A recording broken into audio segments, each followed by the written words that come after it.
Toto musíš ochutnať. Ňam, brutál.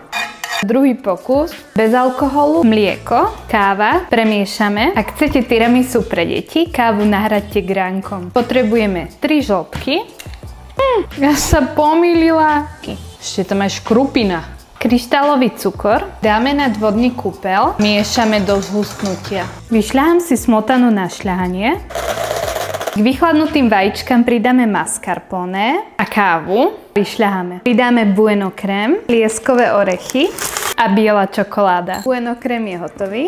Pridáme šľahačku. Už nemiešame mixerom, iba ručne. Piškoty namočené v mlieku a káve dáme na spodok formy. Na piškotky dám polovicu krému.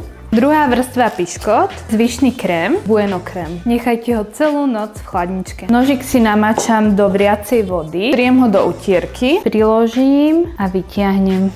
Toto sa naozaj vydarilo. Bueno tiramisu. Iné tiramisu už nerobte. Ahojte!